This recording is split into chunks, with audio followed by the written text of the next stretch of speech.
వెంకటస్వామి గారు, నేను కొన్ని పేర్లు చెప్తాను.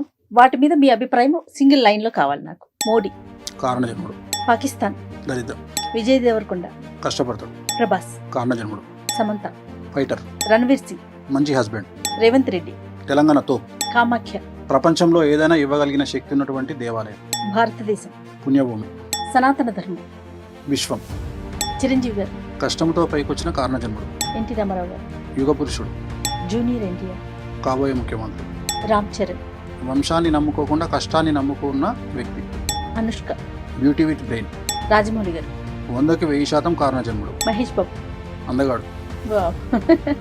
రాజశేఖర్ రెడ్డి గారు, శత్రువును కూడా క్షమించగలిగి ఆదుకునే గొప్ప వ్యక్తి, చంద్రబాబు నాయుడు గారు, అడ్మినిస్ట్రేషన్లో నెంబర్ 1, పవన్ కళ్యాణ్ గారు, పర్ఫెక్ట్ రాజకీయ నాయకుడు, ఆంధ్రప్రదేశ్, తిరుమల దేవాలయం ఉండి వెంకటేశ్వర స్వామి ఉన్నటువంటి అదృష్ట ప్రాంతం, తెలంగాణ, నా పుట్టిన ఊరు, నన్ను కన్న ఊరు, కేసీఆర్ గారు, తెలంగాణ జాతిపిత, ఇష్టమైన హీరో, సూపర్ స్టార్ కృష్ణ, ఇష్టమైన sports man, Sachin Tendulkar, God of cricket. ఇష్టమైన ఫుడ్, వెజ్లో అయితే పాలకూర పప్పు, టెంపుల్ పులిహోర, నాన్ వెజ్ అయితే బగారన్నం, మటన్ కర్రీ. ఇష్టమైన ప్లేస్, ఎక్స్ట్రీమ్ పిచ్ అంటే తిరుమల, ఇష్టమైన కమేడియన్, బ్రహ్మానందం గారు, ఇంకా ఆయన మించిన ఎవరున్నారు? ఇష్టమైన స్పోర్ట్, క్రికెట్. చిన్నప్పుడు ఎప్పుడైనా ఆడే అవకాశం వచ్చిందా? చాలా చాలా చాలా చాలా ఆడతా, ఇప్పుడు కూడా ఆడతా, ఓ, ఇప్పుడు కూడా ఆడతా. సూపర్. ఈ మీ సక్సెస్ ని అమ్మగారు చూసారేమో బహుశా, యా.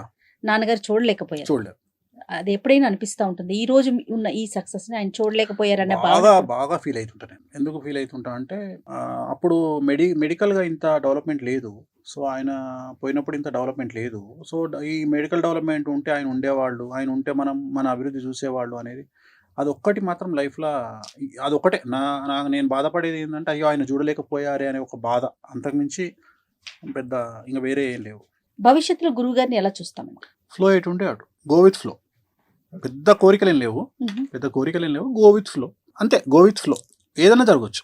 ముందుగా ఇట్లా అవుతుంది అట్లా అవుతుంది, ఏం లేదు. పాలిటిక్స్ లోకి ఎంటర్ Politics లో అవుతారు, చెప్పలేం. ఇప్పుడు పొలిటికల్ గా జాతకరీత్యా అని జాతకరీత్యా ఉంది. ఇప్పుడు పొలిటికల్ గా నాకు 2-3 ఆప్షన్స్ వస్తున్నాయి. సో ఇప్పుడు ఒకవేళ ఎమ్మెల్యే పునర్విభజన జరిగితే, ఏమైనా కాన్స్టిట్యున్సీలు పెరిగితే కొన్ని ఆప్షన్స్ ఉన్నాయి, నాకున్నాయి, మా ఆవిడ కూడా ఉన్నాయి. బట్ మనకైతే ఇంట్రెస్ట్ లేదు. ప్రజెంట్ పొలిటికల్ ఇంట్రెస్ట్ అయితే లేదు, నిజంగానే లేదు. జాతకంలో ఉంది, బట్ పొలిటికల్ ఇంట్రెస్ట్ లేదు. నేను చెప్పినా కదా మీకు ఒకటి అన్న, నా డ్రీమ్ ఏంటంటే నేను కింగ్ మేకర్గా ఉండాలనుకుంటా తప్ప కింగ్గా ఎప్పుడు ఉండాలనుకోను. నాకు ఇష్టం కూడా ఉండదు. ఎందుకంటే నేను రాజభోగాన్ని నమ్ముతా, రాజయోగాన్ని నమ్మ. రాజయోగము నాట్ పర్మనెంట్, రాజభోగము పర్మనెంట్. మీరు అబ్జర్వ్ చేస్తే రాజయోగులు 1000 మంది ఉంటే రాజభోగులు 1,000,000 మంది ఉంటారు. సో నేను అనేది అది. ఇప్పుడు భారతదేశంలో రాజభోగులు 5% బిలో ఉంటారు ఆ లిస్టులో. సో రాజభోగులు అంటేనే మంచిది. ఎప్పుడైనా కానీ మనం కూడా రాజభోగులే ఉండాలని కోరుకోవాలి, రాజయోగులు ఉండొద్దు మనకు. రాజయోగులకు టఫ్ ఉంటుంది, ఎందుకంటే ఒక ఐఏఎస్, ఐపీఎస్, ఎమ్మెల్యే, మినిస్టర్ కావాలంటే చాలా టఫ్ ఉంటుంది. కానీ నువ్వు డబ్బు సంపాదించాలంటే చాలా ఈజీ. మన ఆలోచన విధానం, ఫైనల్ గా మనిషి యొక్క ఆలోచన విధానం ఎలా ఉండాలి ఈ కలియుగంలో? కలియుగంలో ఒకటి గుర్తుపెట్టుకోండి, కలియుగం వేరు, భారతదేశం వేరు, తెలుగు రాష్ట్రాలు వేరు. తెలుగు రాష్ట్రాల యొక్క ఇక్కడ ఉండే పరిస్థితులు వేరు. సో నేను తెలుగు రాష్ట్రం గురించి మాత్రమే మాట్లాడతా. తెలుగు రాష్ట్రాలలో మీరు ఉండాలంటే ఫస్ట్ ప్రయారిటీ ఖచ్చితంగా డబ్బు, డబ్బు డబ్బు డబ్బు. ఎవరిని పట్టించుకోకండి లైఫ్లో. రెండవది, అసలు తెలుగు రాష్ట్రాలలో ఒకరిని విమర్శించే హక్కు కానీ నైతికత కానీ ఎవరికి లేదు, ఇంక్లూడింగ్ వేణుస్వామి. సో ఎవరిని విమర్శించేంత శుద్ధ పూసలు తెలుగు రాష్ట్రాలలో లేరు, ఉండరు, ఉండబోరు.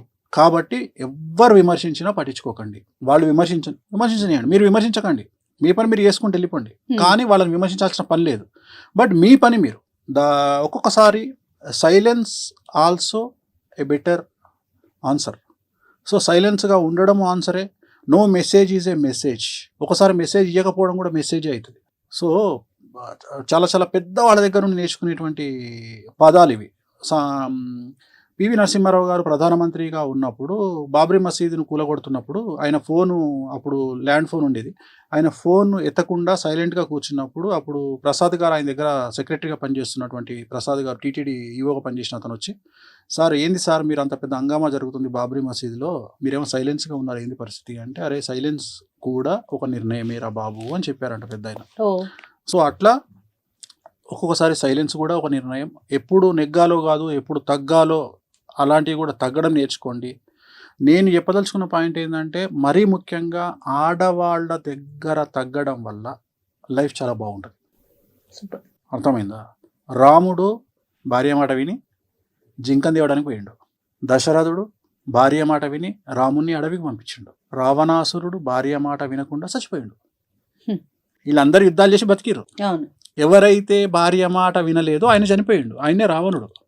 విన్నవారు సో కలియుగంలో నేనేమంటా అంటే, ఎక్కువగా స్కోప్ అమ్మాయిలకి ఇచ్చి, భార్యలకు ఇచ్చి, బిడ్డలకి ఇచ్చి, తండ్రులకు ఇచ్చి, ఎక్కువ మన జీవితంలో ఎక్కువ స్పేస్ ఆడవాళ్ళకి ఇవ్వడం వల్ల, వాళ్ళకు ఇంపార్టెన్స్ ఇవ్వడం వల్ల ఫ్యామిలీలు బాగుంటాయి అనేది నా ఉద్దేశం. ఎందుకంటే ఇది గ్రహచారం గురించి మాట్లాడుతున్నాను, వ్యక్తిగతంగా మాట్లాడలేదు. సో ఆడవారికి ఇంపార్టెన్స్ పెరుగుతున్న సందర్భంలో, ఏ ఇంట్లోనైతే ఆడవారు ఏడవరో, ఏ ఇంట్లోనైతే ఆడవారు ఆనందంగా ఉంటారో, ప్రశాంతంగా ఉంటారో, ఆ ఇల్లు డబ్బుకు, ఐశ్వర్యానికి నిలవుగా ఉంటుంది. ఇంట్లో సాధారణంగా మీరంతా జ్యోతిష్యం వైపు ఉంటారు. వాణి గారు ఆవిడంతా సంగీతం, మ్యూజిక్. కలుసుకుంటే ఎక్కువగా ఎలాంటి విషయాలు డిస్కస్ చేస్తారు కామన్గా? ఇవి రెండు వదిలేసి పర్సనల్ విషయాలు ఉంటాయా, కుటుంబ విషయాలు? నాకు కోపం రాదు. సో జనరల్గా మేము ముగ్గురం కలుసుకుని, నేను, మా ఆవిడ, మా పాప కలుసుకునేది డైనింగ్ టేబుల్. నేను డైనింగ్ టేబుల్ దగ్గరికి పోగానే మా పాప, మా ఆవిడ ఇద్దరు ఈ డైరెక్షన్లో ఉంటారు, నేను ఈ డైరెక్షన్లో ఉంటా. వీళ్ళిద్దరు యుద్ధం స్టార్ట్ చేస్తారు. వాళ్ళు కంప్లైంట్స్ అన్నీ ఈవిడిస్తుంటుంది, ఈవిస్తుంటుంది నాకు. నేను చివరికి తిన్న తర్వాత వాళ్ళు ఏం వండిరు అని అడుగుతాను. నేను తిన్న తర్వాత అంటే నా మొత్తం మైండ్ వీళ్ళు ఇద్దరు తినేస్తారు. అంటే నాకు ఓన్లీ మేము ముగ్గురం కలిసేది డైనింగ్ టేబుల్. ఓకే. తర్వాత నేను వ్యక్తిగతంగా నా బెడ్రూమ్లోకి వచ్చిన తర్వాత నేను తను పక్కపక్కనే ఉంటాం కాబట్టి, నేను మాట్లాడే ప్రతి మాట తనకు రెండు చెవులు అందరికి ఉన్నట్టే. ఒక చెవు ఏమో తన పర్సనల్ పని చేసుకుంటుంటుంది, అంటే ఎవరితో మాట్లాడడము, ఇంకో చెవు నాకు వదిలేస్తుంది.